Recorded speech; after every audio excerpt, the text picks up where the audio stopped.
Everyone, we're live. This is the first time that we've gone live from this room, so the camera looks a little weird. I can't decide if I will like this or not. We'll have to figure it out. So I've got no light on this side yet. This is my new office space. So I have recently rearranged everything. So this desk over here used to be where you are sitting now. So you can't see this. This is the laptop. So I'll be able to turn it around in a minute. So you'll actually be able to see what's going on. But so that used to be my main desk. And that desk has been my desk since August of 2001. So 24 years that I use that desk over there. So when I got laid off from my Cengage job, probably shouldn't say Cengage. I'm wearing a web design shirt though, so whatever. So when I got laid off from that job in May, after I'd been working there since 1997, which is on my shirt, um, yeah, I felt really sad. So I had been doing that job for so long, and it took me a good like 3 months before I wouldn't be sitting at my computer and thinking, oh, I should check Slack and see what my friends are doing. But I couldn't do it anymore. So that was a little weird. So yeah, so I had been planning on completely redoing this room for a while. So that was the beginning of May, and I waited 4 months before I actually finished doing all of it. So yeah, so I think I was gonna repaint, but I like the orange. Orange makes me happy, so I need to lose this Bed Bath& and Beyond painting. It's good Bed Bath& and Beyond painting, but it's too low now because I did have the couch. Okay, so the couch here was sitting under this, and honestly, I should get rid of this couch. And honestly, I keep talking to this because it's where I can see myself, but you're over here. So hold on, let me fix this. 1P, let's just turn on a PC screen. Okay, now I can talk to you and it doesn't feel like I'm looking off to the side. All right, so this is weird Bed Bath & Beyond art, which is not bad Bed Bath & Beyond art, but it's too low now because the couch was over there. There's also my treadmill is over here. So the treadmill with the TV above it. So there's not really a better place for also who wants to remount their TV in a different place. So the treadmill had to stay there. So and there's a door right here. And right here, there's a dual door. Gosh, I should just unplug so you can see. I knew I was looking to see what the rest of the room looks like, right? Okay, let me unplug. All right. So here's what the rest of the room looks like. So there's the desk. It's a new standing desk. There we go. And I have a new kneeling chair. So when I'm sitting down, I can do on that and my desk goes down. Right now it's at standing height, which is nice. And see, there's a dual, this is a closet. This is all, it's like office storage space. And okay, this is funny because I can't be the only person who does this. All right, so up here in the top of my closet. Okay, first of all, this says electronics, cords, and plugs. That means every plug of every electronic I have owned in my entire life, because maybe I still need to plug in something with a cord that existed. I got rid of the electronic 20 years ago, but I still need the plug. So it stays in this box in case I ever need it, just in case. And then there's also up here at the top, you can't see, it's too dark up there, but up here, there's like a stack of laptops that I refuse to get rid of because I'm worried that there's too much, that it's a security risk to get rid of them. So one day I'll die and then I won't care and there'll be a huge stack of laptops up there. So yeah. But yeah, I can't be the only one who does that, right? I think maybe it's like a Gen X thing to like save all of your electronics like that. Okay, so there's this. And then there's this door, and this goes out into the rest of the house. And then there is the treadmill, which was it's a great treadmill. And look, my shoes are there. I do actually use the thing, but there's also a keyboard in a box there. So, but yeah, it was a 2020 purchase when I couldn't go to the gym anymore. So I don't use it as much as I should. But okay, I'm gonna set you down now so you don't get sick. Okay, so now you understand what the rest of the place looks like. But this whole desk setup that's going on right here is a brand new thing. I did all of this on the sales, like the Labor Day sales. So I got the desk for like $109. It's usually three times that. I got a new monitor, I got a new computer, I got everything's brand new. So I didn't repaint, but I got all new electronics. So that makes me happy. So, all right. So we have that going on. And then, but I left the other desk set up because I did put the printer over there. The printer didn't used to sit in the same place, but that makes my husband happy because he doesn't like to have to bring his computer home from work every day. So if he needs something, he can go over there, and now he doesn't have to log on to my real computer anymore. So yeah, so that's nice. Okay. So here's the other thing I want to talk about. So when I got this standing desk, I don't know who else has standing desks, but it's wobbly. Okay, hold on, I'm going to show you. Yeah, everything wobbles a little bit, and all I did was barely shake it. And I type hard, so uh, it wobbles more than I wanted it to when it's in the standing. When it's sitting, it's not as bad. But the main problem I was having is I had this great I bought a monitor on Labor Day sale, and it's a normally $400 monitor, but I got it for $189. It was a great deal. And it had all the specs that I wanted. So I got it. But the stand, so the whole thing attached to this little piece of plastic, and is the jinkiest thing.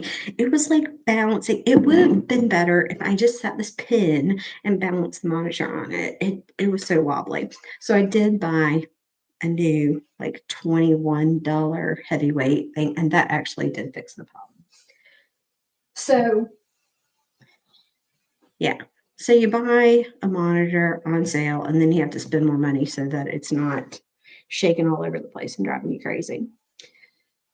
So let's see. Has anyone actually, let's see, I've got my win open, so I can't see if anyone actually talked to me. Hi, Kimberly. Yeah. Okay, sorry. This machine, like the print is like super, super tiny because I blow it up when it's on this screen. So I have to like do some weird resetting over here. So it's tiny right now. So it's hard to read, but I'm glad you're here. Thanks for coming in. I am drinking tonight. Someone just asked. Ginger's Revenge. This is out of Asheville, North Carolina. This is the cranberry. It's cranberry herb. So, but it's more cranberry than anything else. So, ginger beer, which is sort of like if you like ciders, it's like that, but they make it with ginger instead of apples. So, it's a very unique beer. They have a bunch of different flavors and stuff. There's like a jalapeno pineapple that I really like. And around here, because we're only like a 4 hour drive from Asheville, so we get a lot of these nearby. But yeah, they have a lot of really tasty ginger beers. So, and they're not crazy high. It's like 4.5% alcohol. So, it's a good Thursday night beer, right? Okay. So, what I actually came on here to talk about was so episode 11 went up last night. You guys are loving it, so that's great. I am very happy with that. And I was just in here editing episode 12, which is where I take all of the four build bigger blocks and I put them together to make a quilt top. So I just rewatched all my footage that I had filmed for that. And I realized that I hadn't filmed an intro to that because I thought it was all going to be episode 11, whatever. So I have to go back and film that. And I have found that filming at night in my sewing room doesn't work very well. If you've watched my videos and you've noticed that it sometimes goes blue and then red and then blue, that happens at night, and I can't figure out why that's happening. I don't know if it's I really have to figure out what's causing that because in real life, when I'm doing it, I don't see a change in color. So it's something, I think it's something with the camera. It's picking up on something and it's changing it. So, but it only happens when I film at night. So I'm too afraid to go film it at night. So I'm going to wait until the morning and I'll film that. And then I'm going to do the editing. So the new one, I'm probably going to post it on Saturday, maybe Saturday at noon. That tends to be a good time to post videos for all of you, because I think that must be when all of you have time to sit around and watch videos. That's when I watch videos. Either that or at 3 o'clock in the morning when my 50-year-old perimenopausal self can't sleep and I just turn on YouTube and start watching random things. Karen Brown, Just Do It Quilts. Isn't it Just Do It Quilts? Yes, I think that's right. Anyway, Karen Brown, who's in Canada, I love her YouTube channel and I'm a huge fan. And I really hope that one day I can meet Karen Brown.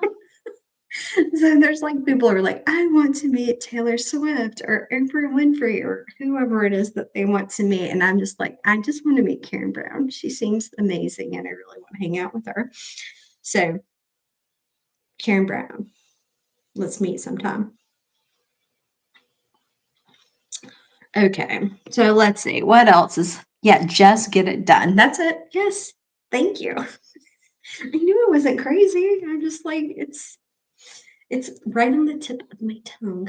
And I promise this is only the second one I've had, and it's only like 4.5%. So it's not the ginger beer talking here. I'm just 50 and forgetful. Okay. The other thing I wanted to talk about is I have this list from the thing from last night, Maple Leaf and Carolina Lily, of things that I am going to do, like traditional quilt blocks that I'm going to improv. So one of the other ones that I have on my list is because I have resting glad face. Unlike resting bitch face, it's resting glad face. So I have resting glad face, which is one of my quilt patterns. It's the one you can get for free.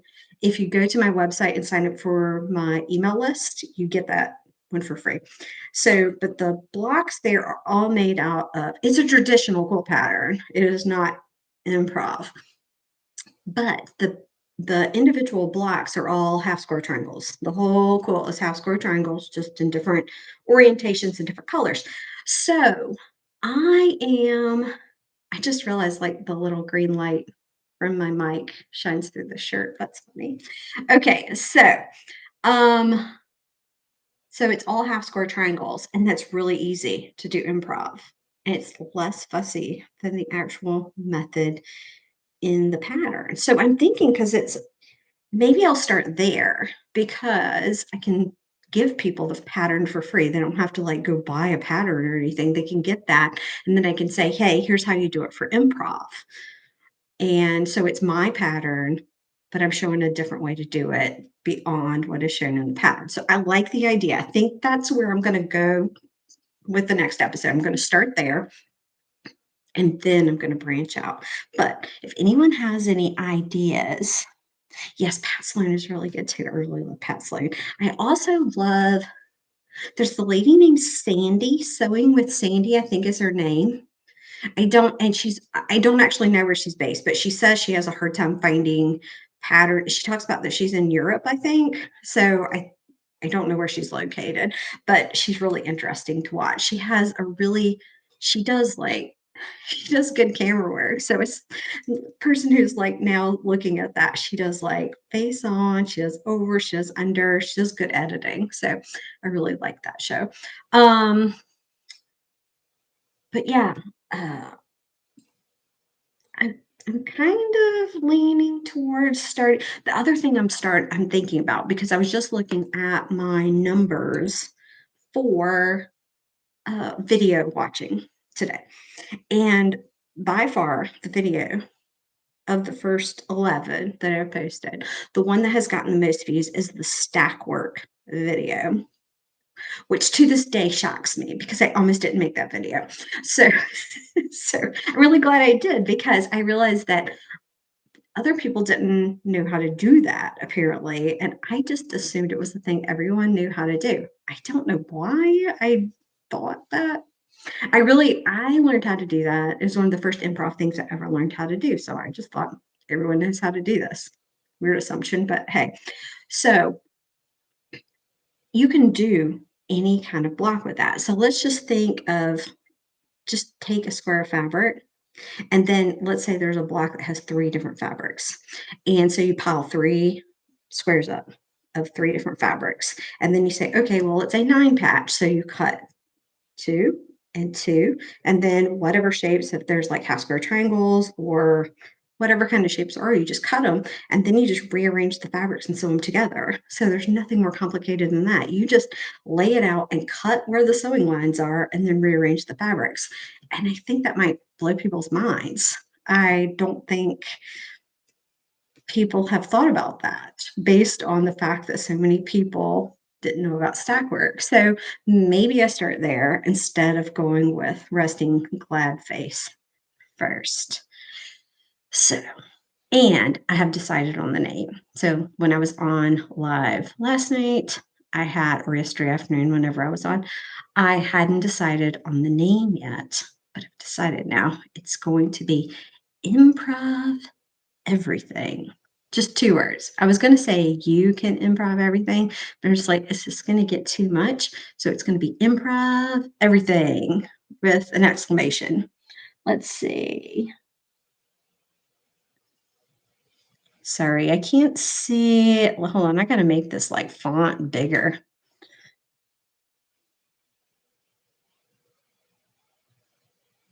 No, I haven't seen that. Let's see. I will have to look that one up. I'm gonna write that down. That looks fun. Yeah, I'll check that out. Thank you. So yeah, I just keep thinking about how I'm gonna move this forward. So this afternoon, I met up with my friend Steve, who I've known for like a bazillion years, and he's like started companies and stuff. So I was talking to him about all this stuff, and I was thinking, I said, look, I really would like to replace the job that I lost in May with something that I actually like doing and not just something that I have to do to be able to make money. So it's got to be goals, right?